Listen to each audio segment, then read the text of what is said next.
If you want to combine multiple tools at the Linux command line, then this video is just for you. Hi, my name is Robert Wolfert, and in this video I want to talk about combining multiple tools at the Linux command line. And there are typically two reasons for this. The first reason is processing data. You have a command line, this command line gives you some data and you want to process this data further. You want to sort this data, you want to count this data, you want to compress this data, write it into an archive, whatever. First reason, process data. Second reason, implement logic. You want to implement some logic into your command lines. For instance, you are searching for filled up disks on a system, and if you find a filled up disk on a system, you want to email the admin of the system that there is a filled up disk to take action. Or you have important processes on a system and you want these processes to run all the time. So you have a command line, and this command line counts the running processes of this type, and if you find not enough processes, you don't find any process running, then the logic you implement will be perhaps to restart the service you need. So first, processing data. Second, implement logic. Before diving in, there is a catch. As always, there is a catch. At the end of this video, I will make you an offer. Hopefully, I will not forget this. At the end of this video, I will make you an offer. I think it will be very, very valuable for you. If you are okay with this, then let's go ahead. Let's dive in with sharing my screen. Let's start with the whiteboard here, and let's start with the two reasons for combining tools. The first reason I mentioned is the reason you have a command and you want the data that this command line gives you, you want to process this data further. And you want to give this data to a second command. And then perhaps you want to process this data even further with a third command, and so on and so on. And how can you do this? And I bet you have already seen this or perhaps used this. You can do this with a vertical bar. So if you have a command and this command gives you an output, you can simply pipe or feed this data, this output, to a second command. I've written CMD for command, but this can a complete command line, not only a single command. This can be a really complex command line. Just how you need it. The vertical bar here is a command separator for the shell. So if the shell sees you hit enter, after entering all your commands, you hit enter, and the shell sees this vertical bar, then the shell knows that this is a command separator, and you have a command line before the command separator that needs to be interpreted independently from the second part, the part after the command separator. And then the data, the first part prints out, is fed to the second part. So you will have data fed from the first command line to the second command line here. And if you need to, for accomplishing your task, you can add more commands if you need. Okay, let's go with an example here. Let's start with a really easy example. ls-l gives you a list of all existing files within the current directory. And now let's say I want to search within this output. This is the output the ls command gives us, and I want to search within this output. I can simply use the grep command for searching within a data stream. Grep works line-wise, and now let's say I'm searching for all the lines containing the pattern.pdf.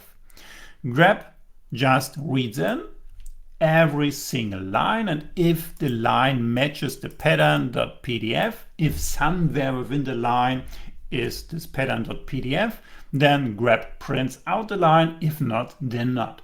Yeah. You see, grep colors the pattern match so that you see the reason why grep has printed out this single line here. Yeah. So this is a way you could use grep for filtering data. Yeah, ls could on its own at the command line print only PDF files, yeah, if you want to. But for this lesson here, yeah, let's stick with this example. We have a data stream and we want to search this data stream for a given pattern.pdf, for instance, PDF. Here we are. Yeah. Let's take a different example. Let's stick with the searching with the grep, but let's take a different example. Let's take the process list here. There are many processes running on a system, and if you want to see the whole process list, all the processes running on a system, use the command ps with the two command line options A and X. PS AX gives you all the running processes on a system. And now let's say I'm searching for all the processes belonging to the HTTP HTTPS proxy squid. So I'm searching for all the lines containing squid as a pattern. Yeah. And you see grep prints out only these 4 lines. Okay, we have 4 lines containing the pattern squid. Now let's say we want to count these lines. We want to count these lines. How can we do this? Not by hand, but with a simple additional tool, WC. WC is an abbreviation for word count. WC can count words, lines, characters, bytes. Yeah. And if we call WC without any additional parameter, then WC will count the lines, the words, and the characters. Yeah. If you are only interested in the lines, just because I want to know how many processes are running matching a pattern, yeah, I simply call or append -L to WC at the command line.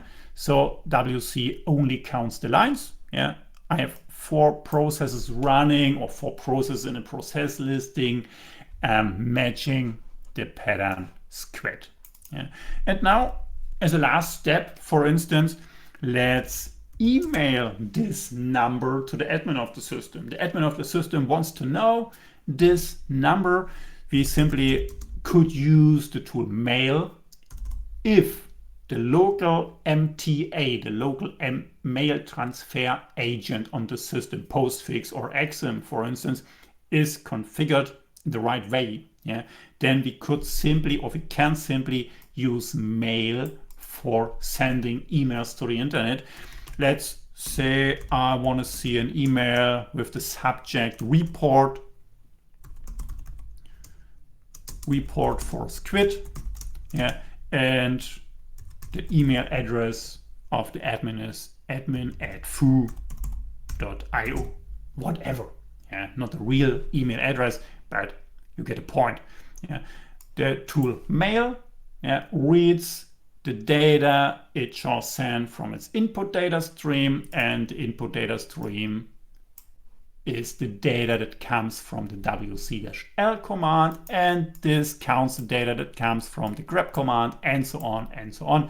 And if I use this command line, yeah, then the admin@foo.io, yeah, will get an email with the content of the number 4. Yeah. Okay, so you can use this pipe sign. This vertical bar is often called a pipe sign. You can use this vertical bar for combining multiple commands at the command line for data processing. And the reason for this, the reason we can combine, or perhaps we need to combine multiple tools at the command line, is an old Unix philosophy that is valid for Linux systems too. Do one thing and do it well. This is the abbreviation .div for this: do one thing and do it well. This is in philosophy, and that means we have many tools available on the system, many tiny tools on the system, and these tools can do only one thing. They can list a directory, they can sort, they can filter, they can count, and so on. Yeah, and they can do only this one thing, but they can do this very well. This one thing, yeah, very well. And typically, the problems we want to solve, we want to search for a filled up disk, for instance. Yeah, the problems we want to solve are a little bit more complex than just listing, counting, searching. So we need to combine these tools to solve our tasks. Yeah, .div. If you need an overview, over all the tools you typically need for your daily work at the Linux command line, then have a look at the Shell Toolbox. Yeah. Go to shelltoolbox.com. There you can, if you want to, order your copy for $5.60. This is a little ebook I have written by request for my clients that gives a list of all command line tools you need for your daily work, and every tool comes with a short explanation. Every tool comes with example calls to illustrate the usage. Yeah. So if you are interested in these tools, go to Shell Toolbox as one single word, shelltoolbox.com, and if this sounds great for you, order your copy. So the first reason for combining tools is you want to process data. The second reason for combining tools is you want to implement logic. So you start a command, and after the command is over, you want to know if the command was run successfully. And if the command was run successfully, then you want to do something else. Yeah, for instance, the command line you have implemented searches for a filled up disk, for instance. And if this was successfully, the command line found a filled up disk, then you wanna send a warning email to the admin, for instance. Or you have a command line, and this command line searches for important processes.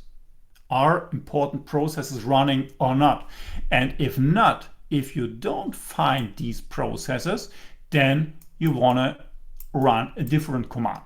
Yeah.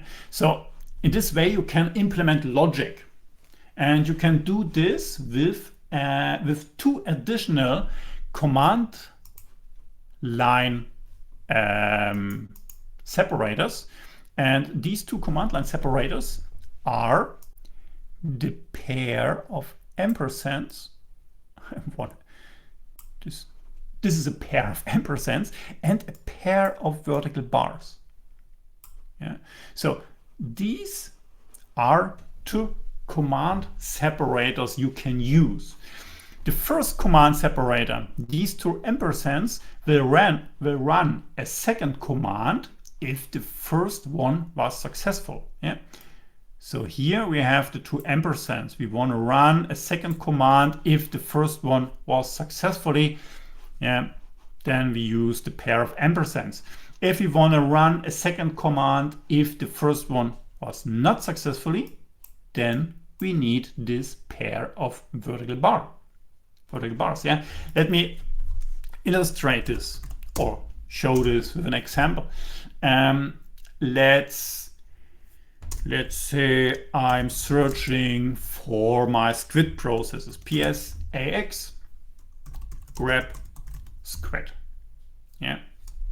So, and now if the grep command was successful, then I want to print out something.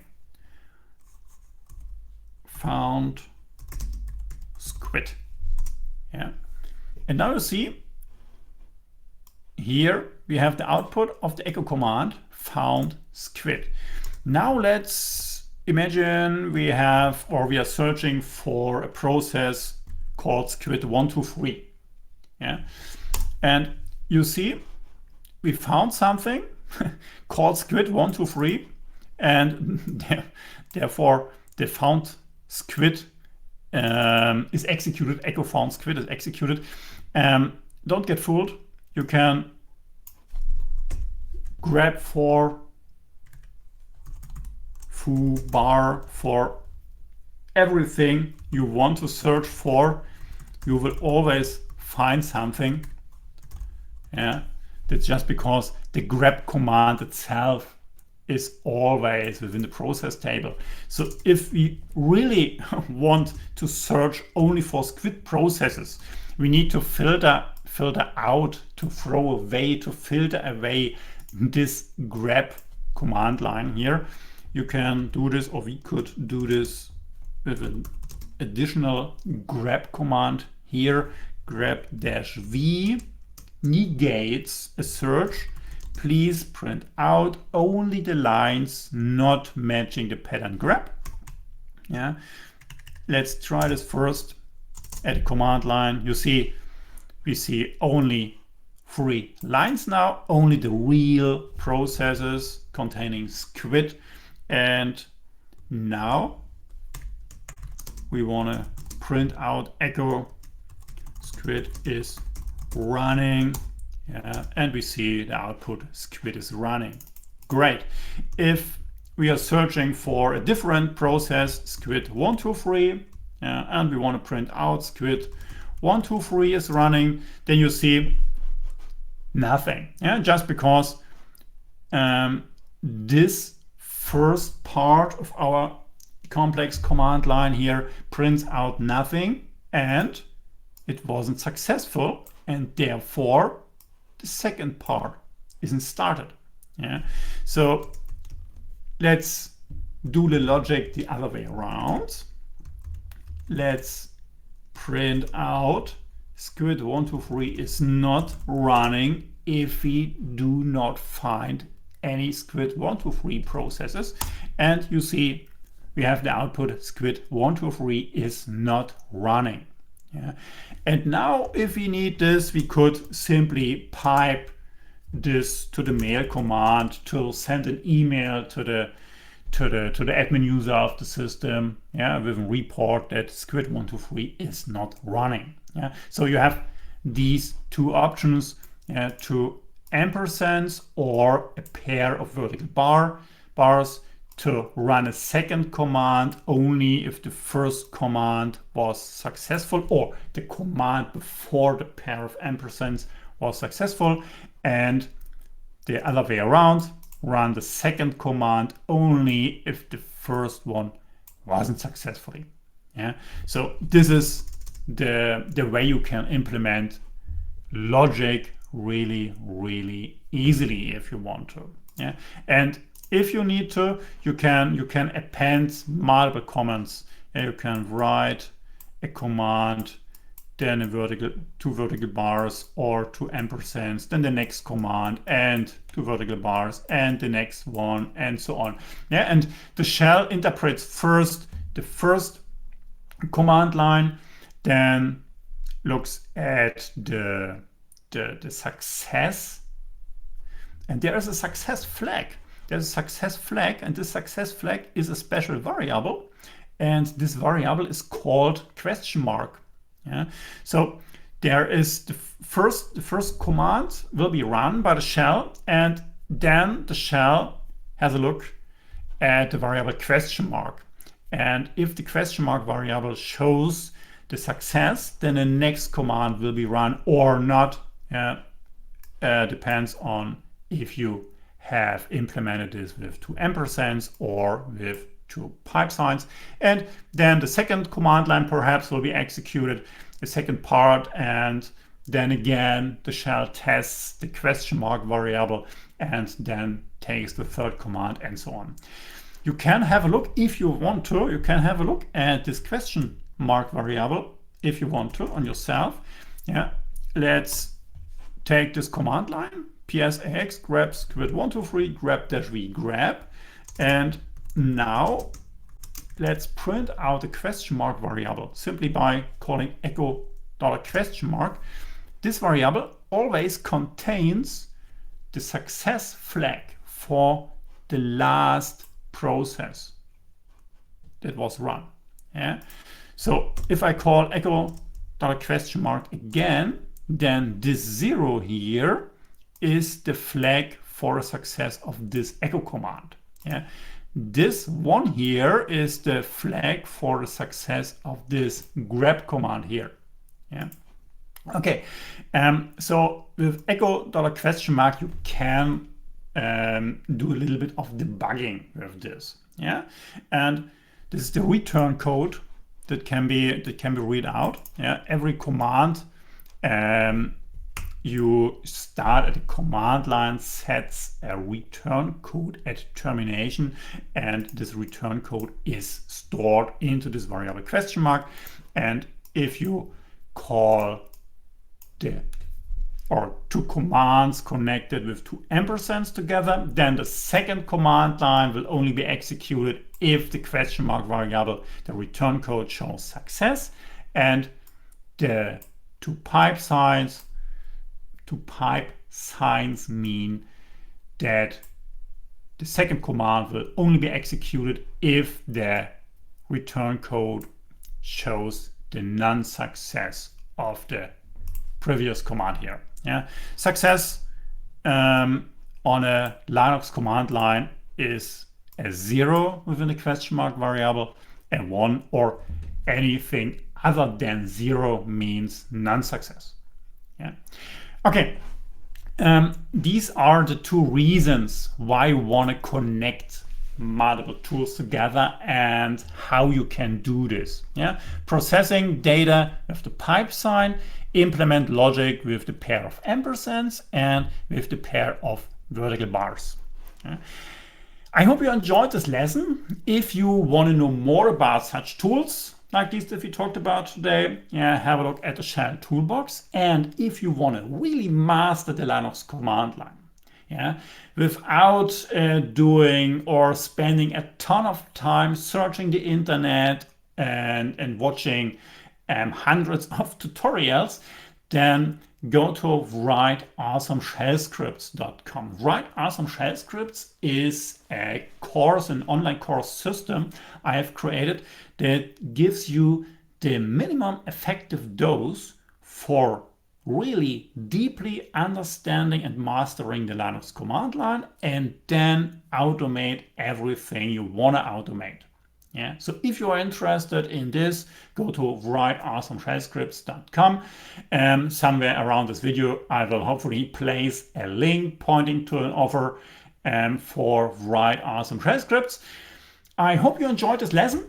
Yeah, I hope you learned something new. My name is Robert Wohlfahrt. I really appreciate you taking your time watching this video, and see you next time.